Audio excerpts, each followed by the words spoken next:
Hi good morning. അപ്പോൾ നമ്മുടെ ഇന്നത്തെ റെസിപ്പി എന്ന് പറയുന്നത് ഒരു സിമ്പിളായിട്ടുള്ള മത്തങ്ങ കറിയാണ് കേട്ടോ. നമ്മൾ മത്തങ്ങ പല രീതിയിൽ കറി ഉണ്ടാക്കാറുണ്ട്. പക്ഷേ ഇത്രയും സിമ്പിളായിട്ടൊരു മത്തങ്ങ കറി നിങ്ങൾ ഉണ്ടാക്കിയിട്ടില്ല എന്നുണ്ടെങ്കിൽ ഉറപ്പായിട്ടൊന്ന് ട്രൈ ചെയ്ത് നോക്കിക്കോളൂ. ചോറിൻ്റെ കൂടെ വളരെ നല്ല കോമ്പിനേഷനാണ്. എല്ലാവർക്കും എളുപ്പത്തിൽ ഉണ്ടാക്കാൻ പറ്റിയ റെസിപ്പിയാണ്. അപ്പോൾ നിങ്ങൾ ഇങ്ങനെ കറി ഉണ്ടാക്കാറുണ്ടോ എന്നുള്ളത് നമ്മുടെ വീഡിയോയുടെ താഴെ ഒന്ന് കമൻറ്റ് ചെയ്യാം കേട്ടോ.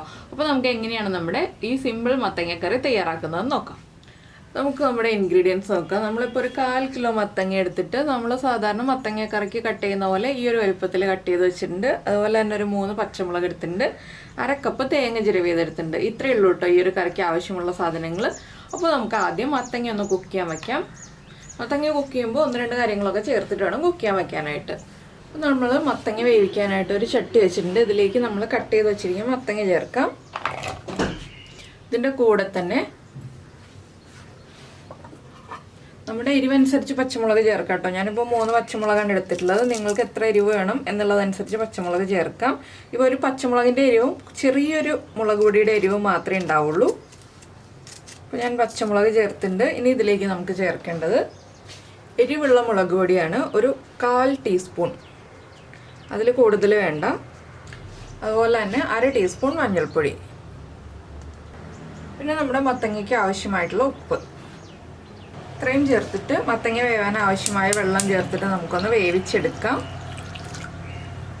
ഈ മത്തങ്ങ കുക്കറിൽ വേവിക്കണമെങ്കിൽ വേവിക്കാം കേട്ടോ. എന്താണെന്ന് വെച്ചാൽ എൻ്റെ കയ്യിലുള്ള മത്തങ്ങയ്ക്ക് വേവ് കുറവാണ്. അതുകൊണ്ട് തന്നെ വേഗം കുക്കായി കിട്ടും. ഉടഞ്ഞു പോകാതെ വേവിച്ചെടുക്കണം. ഒരുപാട് ഉടഞ്ഞു പോയിട്ടുണ്ടെങ്കിൽ നമുക്ക് കറി അത്ര സുഖം ഉണ്ടാവില്ല. അപ്പോൾ ചെറുതായിട്ടൊക്കെ ഉടഞ്ഞു പോയിക്കോട്ടെ, കുഴപ്പമില്ല.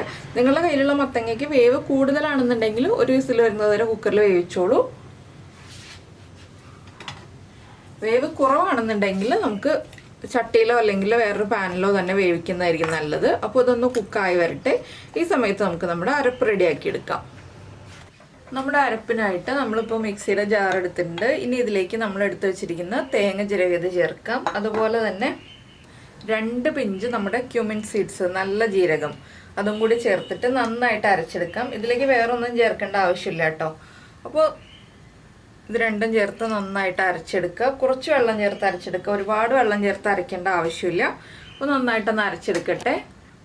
അപ്പോൾ ഇതാ നമ്മുടെ അരപ്പ് റെഡി ആയി കഴിഞ്ഞു. നമുക്കിത് മാറ്റി വയ്ക്കാം. നമ്മുടെ കഷ്ണങ്ങൾ കുക്കായി കഴിഞ്ഞിട്ട് ഇനി നമുക്ക് ബാക്കിയുള്ള കാര്യങ്ങളൊക്കെ ചെയ്യാം. അപ്പോൾ നമ്മുടെ മത്തങ്ങയൊക്കെ കുക്കായി വന്നിട്ടുണ്ട്. നമുക്കിതിലേക്ക് നമ്മുടെ അരപ്പ് ചേർത്ത് കൊടുക്കാം. അരപ്പ് ചേർക്കുമ്പോൾ ഫ്ലെയിം കുറച്ച് വെച്ചിട്ട് ചേർക്കുക. ഒരുപാട് അങ്ങ് തിളച്ചു പോരുത്. അതുകൊണ്ടാണ് ഫ്ലെയിം കുറച്ച് വെച്ചിട്ട് ചേർക്കുക എന്ന് പറയുന്നത്. ഇത് ചെറിയ രീതിയിൽ കുറുകിയ കറിയാണ് കേട്ടോ. ഞാൻ ഒരുപാട് ഗ്രേവി ആയിട്ടല്ല ഉണ്ടാക്കുന്നത്. അതുകൊണ്ട് തന്നെ വളരെ ചെറിയ അളവിൽ വെള്ളം ചേർക്കുന്നുള്ളൂ. ഇനി നമുക്ക് ഈ അരപ്പൊന്ന് നന്നായിട്ട് ചൂടായി വരുന്നത് വരെ ഇളക്കി മിക്സ് ചെയ്തെടുക്കാം.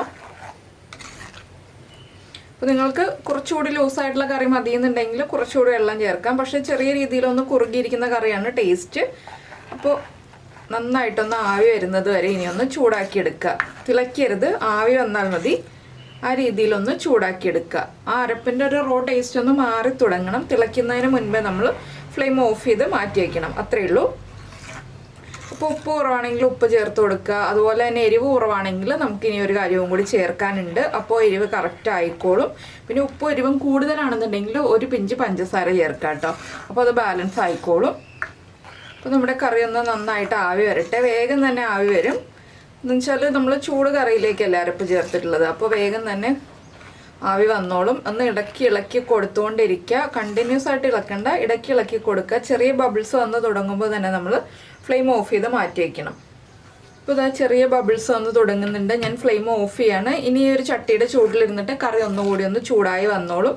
മൺചട്ടിയിലാണ് കറി ഉണ്ടാക്കുന്നതെങ്കിൽ ഇതുപോലെ ചൂടായി വരും. ഞാൻ ഫ്ലെയിം ഓഫ് ചെയ്തു. ഇനി നമുക്ക് മാറ്റി വയ്ക്കാം. ഇനി വറവിടാനുള്ള കാര്യങ്ങൾ നോക്കാം. അപ്പോൾ നമ്മൾ വേറൊരു പാൻ വെച്ചിട്ട് വറവിടാനായിട്ട് പാൻ ചൂടായി വരുമ്പോൾ പാനിലേക്ക് വെളിച്ചെണ്ണ ചേർത്ത് കൊടുക്കാം. കുറച്ച് വെളിച്ചെണ്ണ മതി കേട്ടോ. നമുക്ക് കടുകും വറ്റൽമുളകും മാത്രമേ വറവിടാനുള്ളൂ. അപ്പോൾ ഒന്ന് വെളിച്ചെണ്ണ ചൂടായി വരട്ടെ. അപ്പോൾ നമ്മുടെ വെളിച്ചെണ്ണ ചൂടായി വന്നിട്ടുണ്ട്. നമുക്കിതിലേക്ക് ആദ്യം ഒരു 1/2 ടീസ്പൂൺ കടുക് ചേർത്ത് കൊടുക്കാം.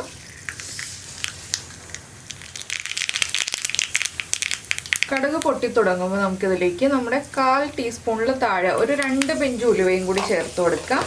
അതുപോലെ തന്നെ 2 വറ്റൽമുളക്, പിന്നെ ചേർക്കുന്നത് ഒരു തണ്ട് കറിവേപ്പില. ഇനി ഉടനെ തന്നെ ഫ്ലെയിം ഓഫ് ചെയ്യുക. ഈ ചൂട് വെളിച്ചെണ്ണയിലേക്ക് നമുക്ക് ഒരു കാര്യവും കൂടി ചേർക്കാനുണ്ട്.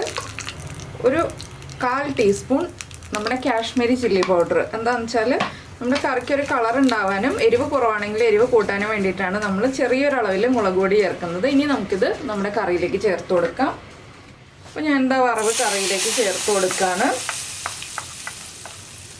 ഇത്രയേ ഉള്ളൂ, നമ്മുടെ മത്തങ്ങ കറിയുടെ പരിപാടി കഴിഞ്ഞു. വളരെ ഈസി ആയിട്ടുള്ള റെസിപ്പിയാണ്, എല്ലാവർക്കും എളുപ്പത്തിൽ ഉണ്ടാക്കാൻ പറ്റുന്ന റെസിപ്പിയാണ്. അപ്പോൾ എല്ലാവരും ഉണ്ടാക്കി നോക്കാം കേട്ടോ. മത്തങ്ങ കറി റെഡി ആയി കഴിഞ്ഞു. വേറെ അധികം ഇൻഗ്രീഡിയൻസ് ഒന്നും വേണ്ട, കുറച്ച് മത്തങ്ങ മാത്രം മതി നമുക്ക് ഈ ഒരു കറി റെഡിയാക്കാൻ. അതുപോലെ തന്നെ നല്ല ടേസ്റ്റി ആയിട്ടുള്ള റെസിപ്പിയാണ്. മത്തങ്ങ ഉപയോഗിച്ച് എന്ത് റെസിപ്പി ഉണ്ടാക്കിയാലും വളരെ ടേസ്റ്റിയാണ്. അപ്പോൾ നിങ്ങൾ ഇങ്ങനെ കറി ഉണ്ടാക്കി നോക്കിയിട്ടില്ല എന്നുണ്ടെങ്കിൽ ഉറപ്പായിട്ടും ഒന്ന് ട്രൈ ചെയ്ത് നോക്കിക്കോളൂ കേട്ടോ. മത്തങ്ങ മാത്രം ഉപയോഗിച്ച് ഈ ഒരു മത്തങ്ങ കറി ഉണ്ടാക്കി കഴിച്ചിട്ട് നിങ്ങളുടെ അഭിപ്രായം നമ്മുടെ വീഡിയോയുടെ താഴെ ഒന്ന് കമൻറ്റ് ചെയ്യണേ. അതുപോലെ തന്നെ നമ്മുടെ ചാനൽ ആദ്യമായിട്ട് കാണുകയാണെങ്കിൽ നമ്മുടെ വീഡിയോ പ്രസൻറ്റ് ചെയ്യുന്ന രീതിയൊക്കെ ഇഷ്ടമായി എന്നുണ്ടെങ്കിൽ നമ്മുടെ ചാനലൊന്ന് സബ്സ്ക്രൈബ് ചെയ്ത് സപ്പോർട്ട് ചെയ്യണേ. സബ്സ്ക്രൈബ് ചെയ്യുന്നതിന് ഈ വീഡിയോയുടെ താഴെയുള്ള റെഡ് സബ്സ്ക്രൈബ് ബട്ടൺ ഒന്ന് ക്ലിക്ക് ചെയ്യുക. ആൻഡ് റൈറ്റ് സൈഡിലുള്ള ബെല്ലൈക്കണും ക്ലിക്ക് ചെയ്യുക. അപ്പോൾ ഓൾ എന്ന് പറഞ്ഞിട്ടൊരു ഓപ്ഷൻ കാണാം. ആ ഓളും കൂടി പ്രസ് ചെയ്തിട്ടുണ്ടെങ്കിൽ ഞാൻ എപ്പോഴും വീഡിയോ അപ്ലോഡ് ചെയ്യുമ്പോൾ നിങ്ങൾക്ക് നോട്ടിഫിക്കേഷൻ വരും.